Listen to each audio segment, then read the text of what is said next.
मुंबई, ठाणे, रायगड, नवी मुंबईतील 15,000 हॉटेल्स 4 ते 5 दिवसात बंद होण्याच्या मार्गावर. व्यावसायिक सिलेंडरचा पुरवठा पूर्ववत न झाल्यास हॉटेल व्यवसाय ठप्प होण्याची भीती. इराण इस्रायल युद्धामुळे गॅसचा तुटवडा. गॅस तुटवड्यावर तोडगा न निघाल्यास रविवारपर्यंत ठाण्यातील 70% हॉटेल बंद होणार. आज ठाण्यातील हॉटेल मालकांची याबाबत बैठक. देशभरात गॅस टंचाई, मात्र शिर्डी, पंढरपूर, शेगावच्या मंदिरात प्रसादासाठी 15 दिवस पुरेल इतकाच गॅस साठा शिल्लक. अन्नछत्रावर तुर्तास कोणताही परिणाम नाही. इराणशी चर्चेसाठी अमेरिका तयार. युद्धाच्या पार्श्वभूमीवर डोनाल्ड ट्रम्प यांचं मोठं विधान. तर युद्धाचा शेवट जवळ असल्याचंही.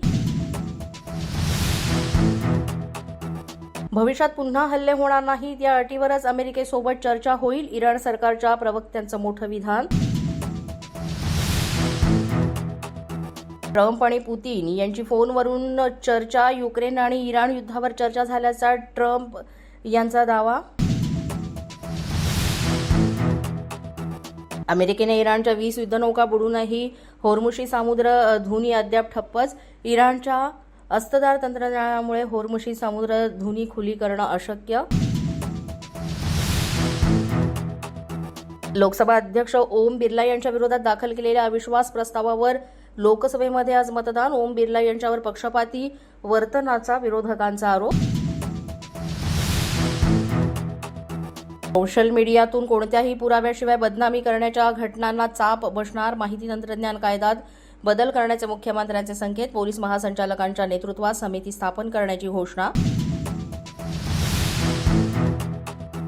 नाशिकमधील तपोवन वृक्षतोडीचा मुद्दा पुन्हा तापणार. 12 मार्चला नाशिकमध्ये आंदोलनाला मोठ्या संख्येनं पर्यावरण प्रेमींनी यावं. अभिनेते सयाजी शिंदे यांचं आवाहन. पोलीस माझा न्यूजच्या बातमीपत्रात आज इतकंच. तुम्हाला आमचं बातमीपत्र कसं वाटतंय याबाबत अवश्य अभिप्राय कळवा. यासाठी पोलीस माझा न्यूजचं युट्यूब चॅनल सबस्क्राईब करा. तसंच आमचं फेसबुक, इंस्टाग्राम आणि ट्विटर अकाउंट फॉलो करा. अधिक माहितीसाठी आमच्या www.policemazhanews.com या वेबसाईटला भेट द्या. आमचे अधिकृत प्रतिनिधी व्हायचं असेल तर स्क्रीनवर दिलेल्या क्रमांकांवर आजच संपर्क साधा. आजच्या बातमीपत्रात इतकंच. पुन्हा भेटूया पुढील बातमीपत्रात. तोपर्यंत पाहत रहा पोलीस माझा न्यूज.